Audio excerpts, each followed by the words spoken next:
let's have a look. So Club two-wheel drive, actually, for once, Club two-wheel drive is less popular than Pocket Rocket. So in my experience, Club two-wheel drive is usually the busiest and most hotly contested class with the most entrants.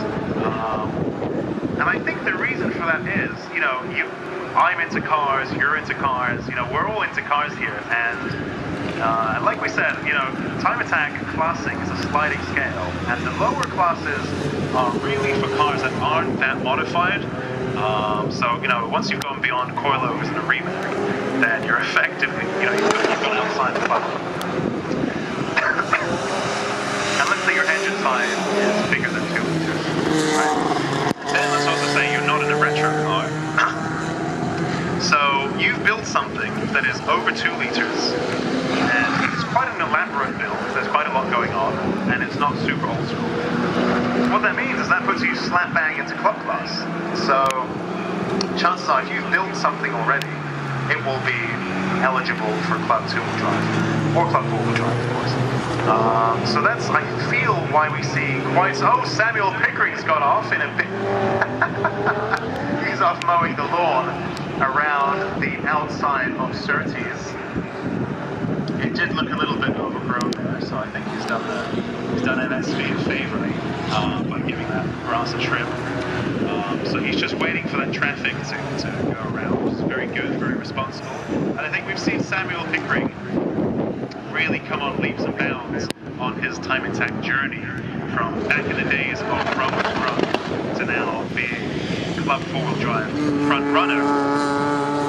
And you could just see that wisdom and experience coming into play there, as he didn't just rush back onto the track, didn't panic, nothing like that, brought the car back under control, which is very difficult to do on the grass.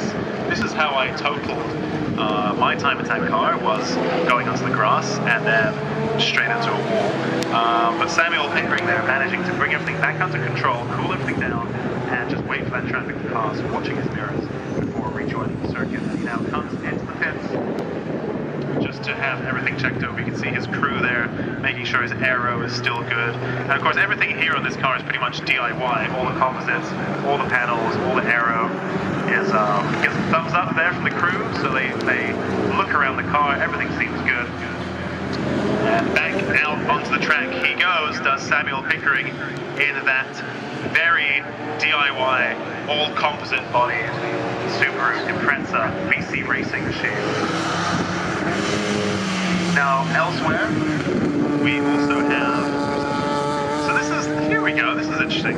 So, we have Warren Greenland of WG Motorworks, was once a Vauxhall VXR specialist, now he's a BMW M car specialist, based in Sittingbourne, just down the road. So, good pal of mine.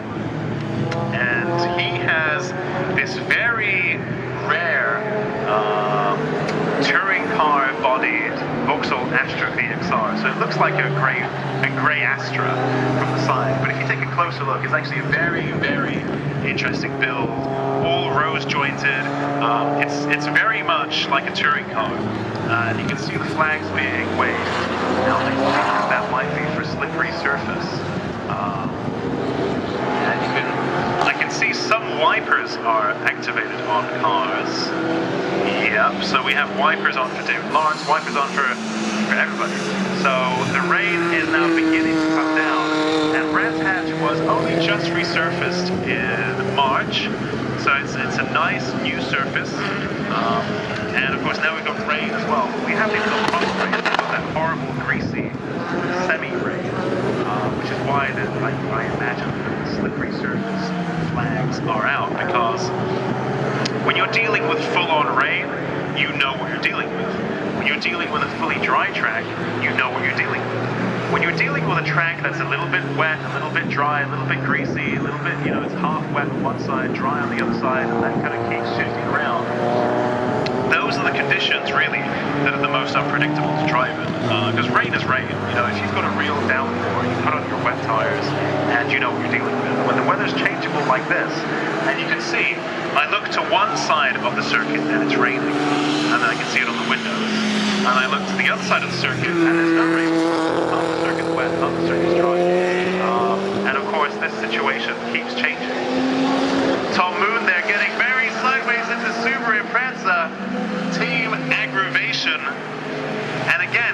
this time and time again.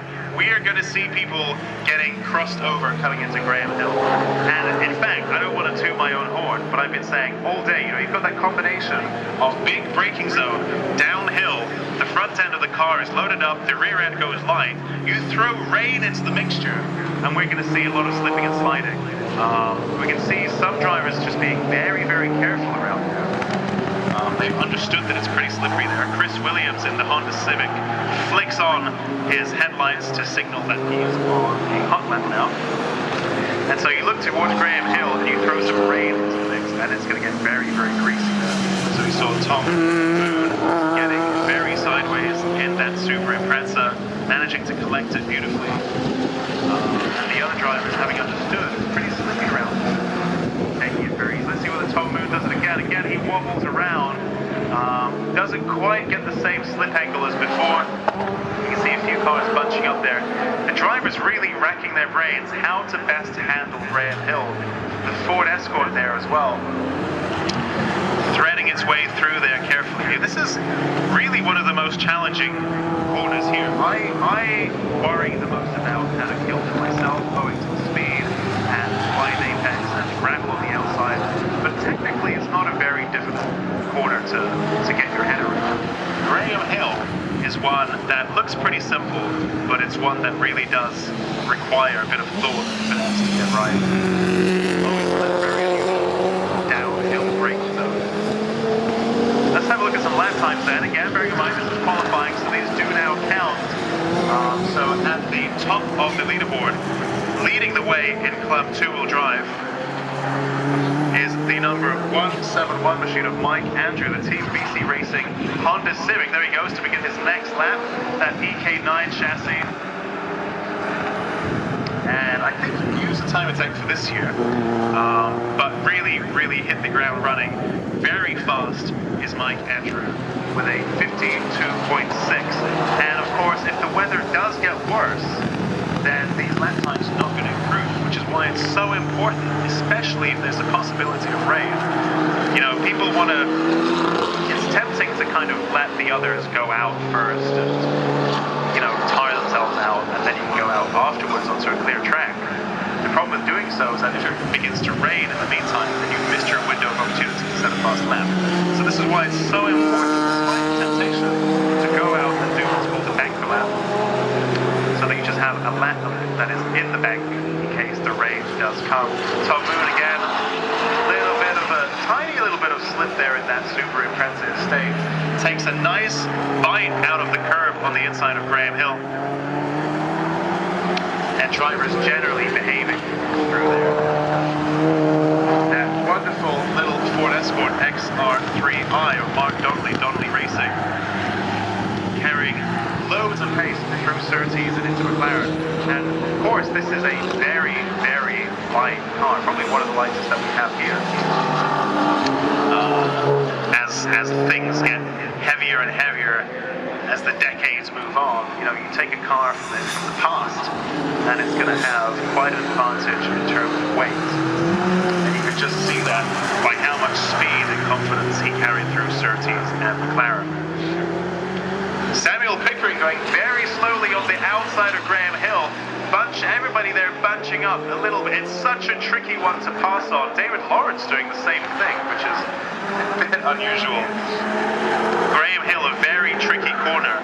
And if cars on a hot lap catch somebody on a slow lap, despite their best intentions, it is very tricky to get round something there. Again, you look at that corner, it just doesn't make sense why it's such an awkward one, but it's probably one of the most awkward corners in the UK is Graham Hill.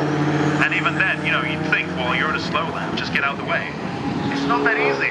So you can just see Samuel Pickering and David Lawrence there trying to get out of the way, but still bunching everybody up around Graham Hill, just because it's, you know, where it's so slippery, the ease of washing out wide, or getting, oh, here we go, big slide there from the Luke Senjakowski in the BMW 240i, putting that B58 power to good use.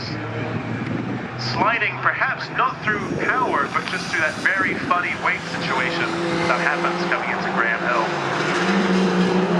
Let's have a look at some lap times then. So Samuel Pickering then, who we we saw going so slowly through Graham Hill on a cool-down lap after setting the fastest time of the session of 51.4, leading the way overall and also leading Club 4-wheel drive.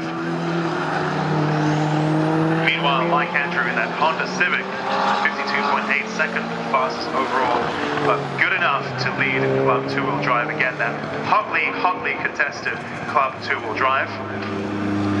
Then the number 998 machine of Andy Grady, the Team Bakewell Mitsubishi Evo 9, third fastest with a 52.3. Then we have a lot of 52s actually, 52.2, 52.3, 52.5, 52.6, so very 52.8, and then we have a 53.0 from James Dover in that Honda Integra Type R, 600 horsepower or thereabouts.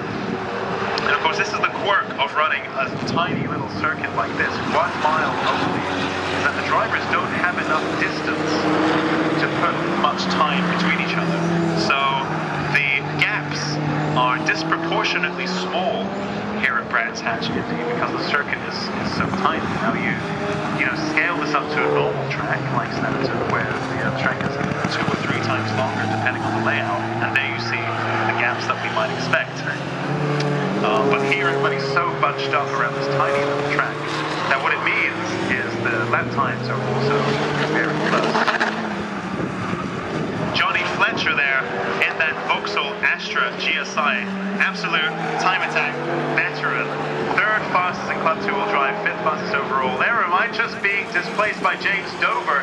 As I said, Club 2-wheel drive, super hotly contested, so now a little bit of a battle there developing between James Dover and Johnny Fletcher in their big power turbocharged front-wheel drive machines. So James Dover there with that turbocharged Honda Integra, just managing to displace Johnny Fletcher there. What is that? 4/600ths of a second between James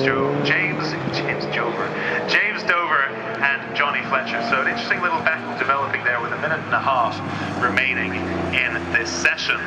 Samuel Pickering now in the pits, having decided that his effort was good enough to get first. He's not going to have any time for another outlap. So you can see his crew there around the car looking at something, and he now gets pushed back into the garage, does Samuel Pickering.